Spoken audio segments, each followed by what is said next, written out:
Hello everybody and welcome to this masterclass on navigating your way through loss. So this is going to be quite a short and to the point masterclass, really explaining the different types of loss that we can go through throughout our lives, the process that surrounds the loss and how we deal with that, and really about the key things to remember and ways that you can support and help yourself and others throughout this process.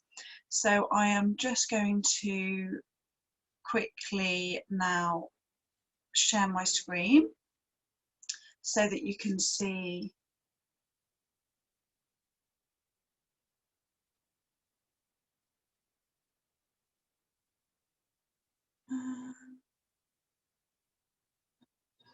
there we go. So I'd lost the option there for a second.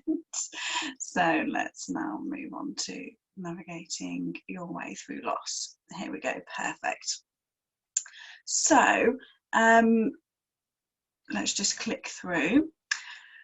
So for those who are new to me and you don't know who I am, I'm Deb Thorpe. I am a counsellor, coach and therapist.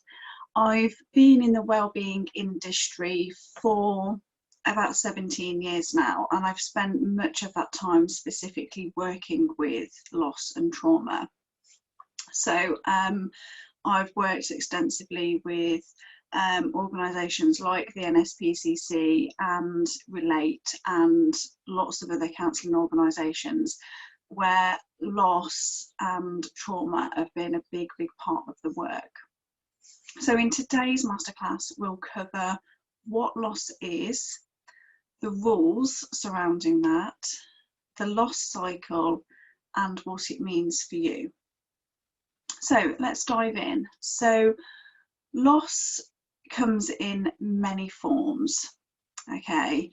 It may be the physical loss of a person through their death, or it might be a loss of some of their functions through an illness.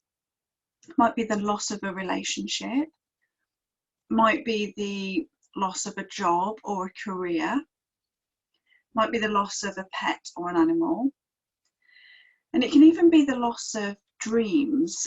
So the future that we thought we were going to have now isn't possible for us.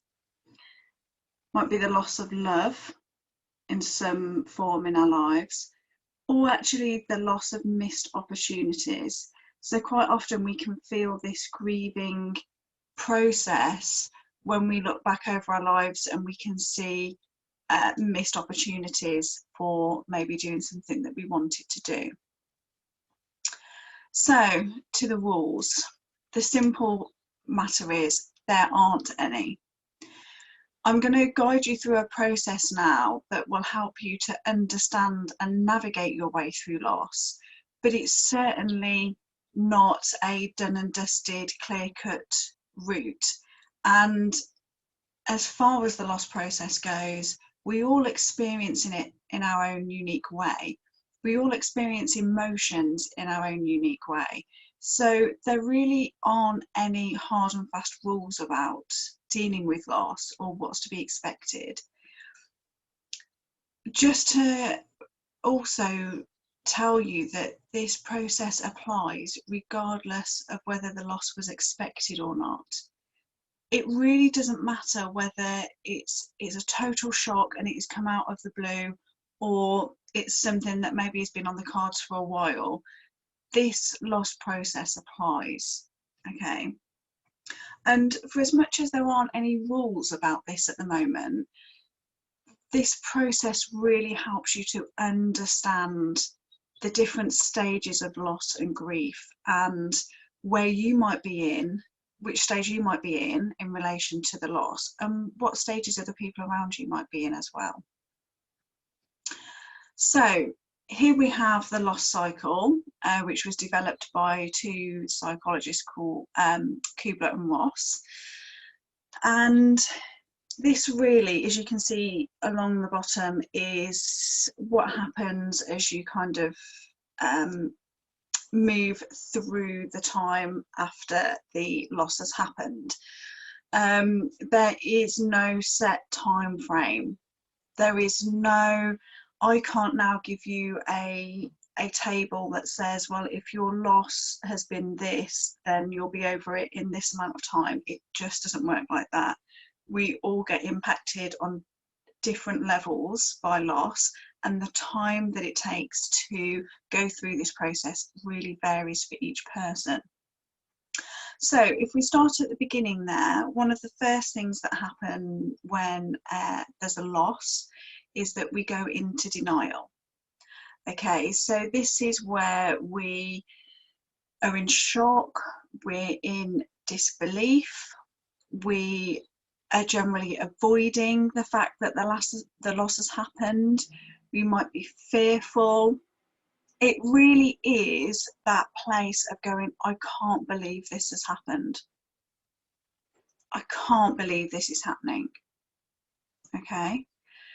We start to question what life means. You know, things can start to feel quite meaningless at this point, and we kind of wonder what it's all about. So that's the very first stage. Then the next stage that we move to is anger. Okay, so this is where almost like our energy levels rise a little bit. We start to physically feel very angry. So we might also blame, you know, it's their fault. We get frustrated. We find that we're irritated. It can also trigger anxiety. And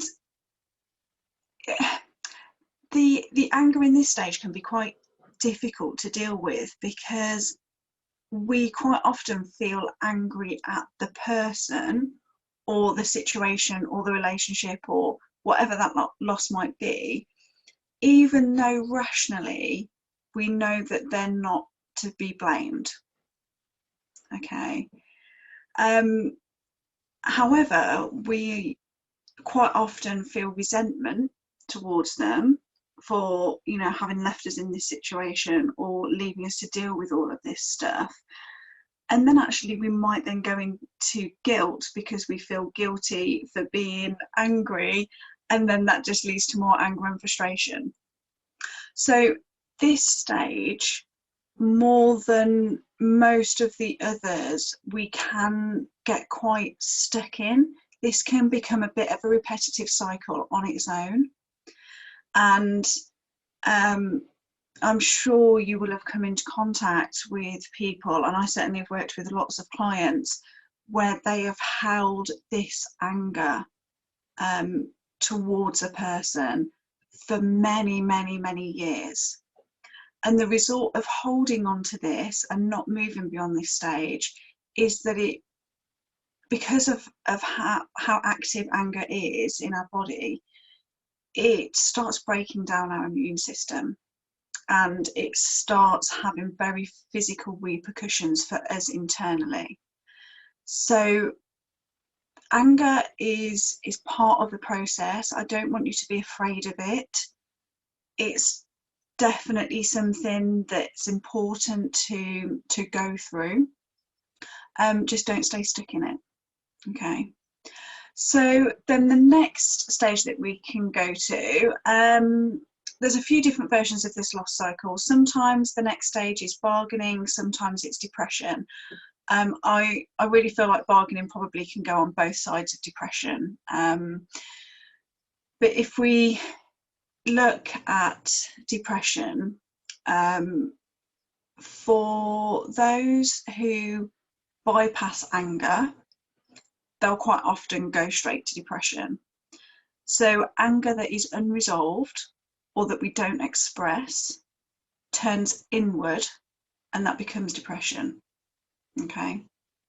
So this depression stage is where I guess it's really starting to hit us. We are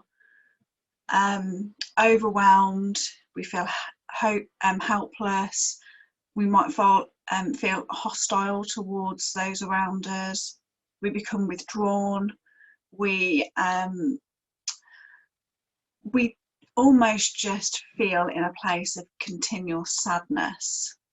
You know, in this stage it can almost feel like you can't ever imagine a time in your life where it's going to feel better, where you will return to some degree of normality. And you know, this is where we might start moving into regret and really struggling with some of those unanswered questions. And that's where we can then move into bargaining. Like I said, this can go either side of depression. It all depends on how you experience it. So bargaining is where we're trying to make sense of what happened. We're trying to mentally understand if we could have made a difference to what happened. So in this stage, we begin to ask for help, we begin to reach out, we share our own story, and a big part of this stage is questioning. You know, we might question ourselves, we might want to question you know, the person or the situation that we've lost. Quite often it's when you're thinking thoughts such as, if only I'd have done this, if only this had have happened, then it would be different. Okay, it's where we might make a deal with God or a higher power, you know. So it's like, well, if I do this, then can you do this for this person? Can you help them? And you know, guilt often accompanies this stage as well. So this is a stage where we're trying to make sense, we're trying to rationalize. And the final stage that we move on to is acceptance. Now, this isn't about believing that what happened is okay, because let's face it, there are many, many circumstances where actually that loss may be totally unfair and unwarranted. Okay, so it's not about diminishing what's happened. It's not about pushing all of the other feelings and anger and stuff you may be feeling down. This is about getting to a place where you can begin to see a future for yourself, where you can begin to move on, where you can start to make plans and you can start to explore possibilities. This is a place where you come to the understanding that what has happened can't be changed, but you now are in a place where you can change how you respond. And here's the big thing with loss. I don't believe that it's something you ever get over. I don't think that it's an event that you can just wake up from one day and life is all amazing for you. You know, depending on what the loss is, what that person or situation or pet meant to you, it's likely that you will always feel like there's a piece of you that's not there anymore, or that's foreverly with that other person.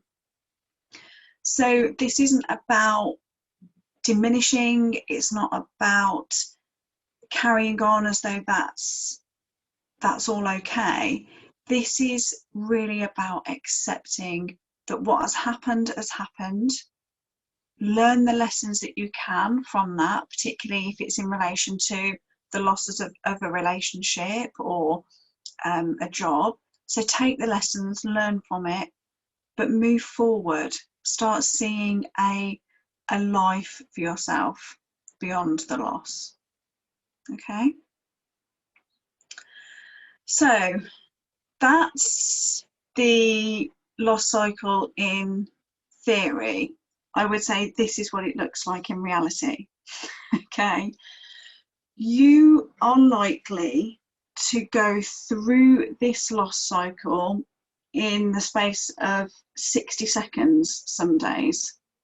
You'll quite happily go from a place of, you know, being in acceptance to then something happening, something triggering you, which then takes you straight back to anger and depression. So in reality, you don't move through that loss cycle in a nice, orderly fashion. You are going in and out of this loss cycle a lot. And part of that is that we ourselves are like an onion, and we are made up of all these different layers. And where on one level, on one layer, we have this all sorted and we can understand that what's going on and we've processed, something else might come along. We might experience another loss in a quick period of time, or somebody says something and it triggers us. And suddenly we're plunged back into this process, and again it starts on a whole different level, on another layer. So the reason why I'm sharing this with you is because it's a really powerful idea to have in the back of your mind all the time, because in life most people are going through these stages at different times.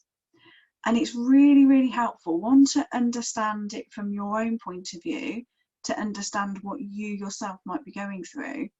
But it's also helpful to be aware of where somebody else might be in that stage, because that's where the communication that can happen. If you're in anger and someone else is in depression, you may very well struggle to communicate with each other on the levels that you're coming from. So it might be that you soften the way that you communicate in order to reach the person who's in depression. Okay, so here's some things to remember. So to recap, we are all unique and we experience this in our own way. How we might do anger is not how somebody else might do anger. Some people are very in tune with their anger and they can express it very clearly. For other people, where they might have grown up in a very angry household and they have learnt to suppress anger, they are really going to struggle to express this. So really, that's so important to remember, is that we all experience this in our own way. There's no right way and there's no wrong way. We experience it as we experience it. Also, that there is no time limit. I know this sucks beyond belief, and I promise you I have sat with so many clients in some of these stages for weeks at a time, and it's painful. And one of the biggest yearnings I have in that room with that person at that time is that we can somehow squash that time. And the reality is that age-old saying that time is one of the best healers does apply here. Okay, we can't fast forward our way through this. We can't bypass it. Time is a really important part of this. Now, I'm just going to say this point following on from that. We can often get stuck in a stage, and it can be useful to seek help from others if that happens. So here's what's important to remember. This is a process, and we're designed to move through those stages. We're not designed to stay stuck in them. So if you find that you have been in that anger or that depressed or that bargaining state for a long time, and it is preventing you from functioning and living the life that you want to be living, that's the time to get help. Because that's when it can turn very unhealthy for us and those around us. Okay. When I talk about time and that there's no time limit, it's because we can't sit here at the beginning and decide how long we should stay in this stage for. But what we don't want to be in a place of is where we are stuck for weeks and weeks and months in a stage, and we feel like we're not moving through it. It feels like we literally are stuck and we're stagnant. So it's at this point that it is really, really vital that you reach out for help. It might be from another family member, it might be from a friend, it might be from somebody who is totally outside of the situation, so they can really give you that space without the judgment and the all the stuff that can go with trying to talk to somebody who's a bit closer to the situation. So moving on to the next point, it's messy, and that's okay.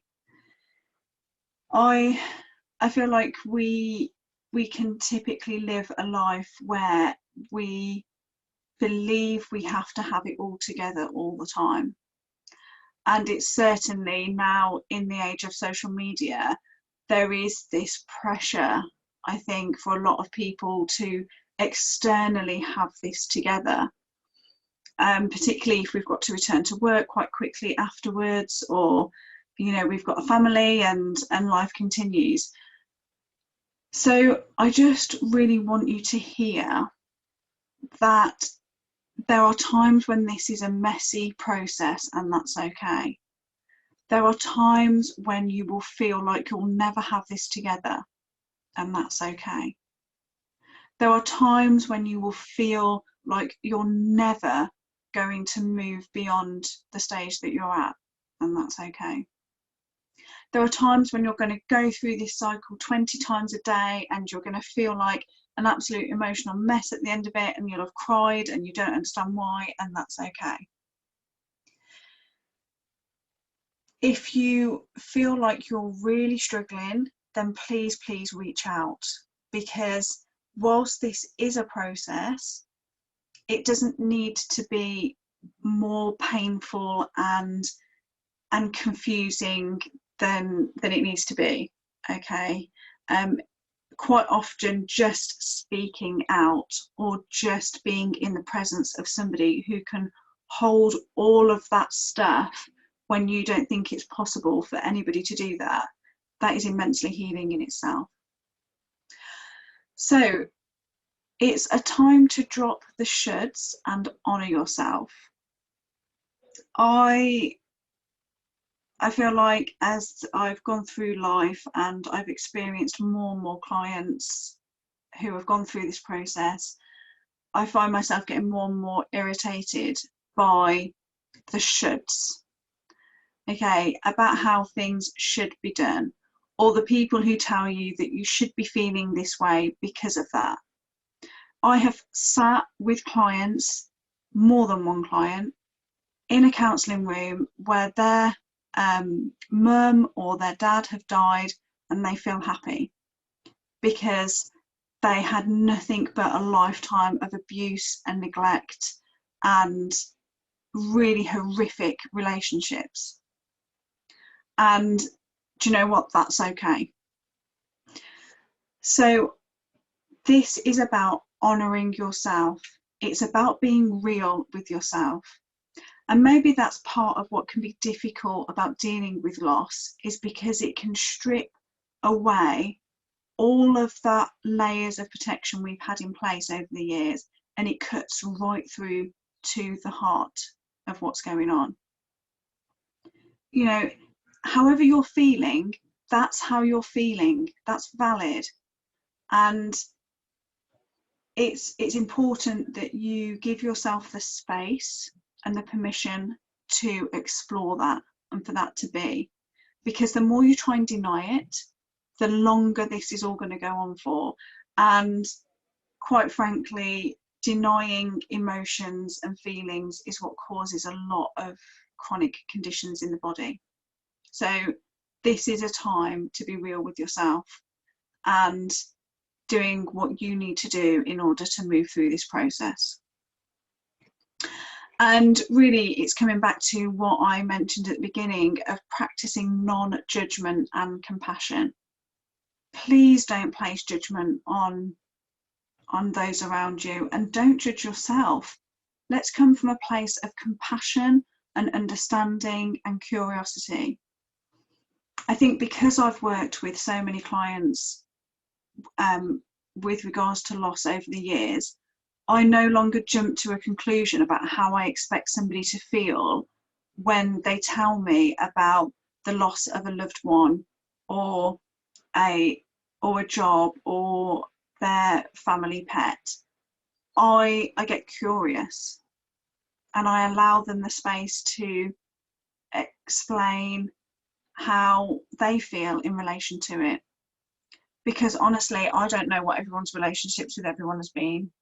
For all I know, there is a relief there, or, you know, there may be anger or guilt, or, you know, all this stuff. So really just come from a place of non-judgment and compassion, and honestly do this for yourself as much as you do with everybody else.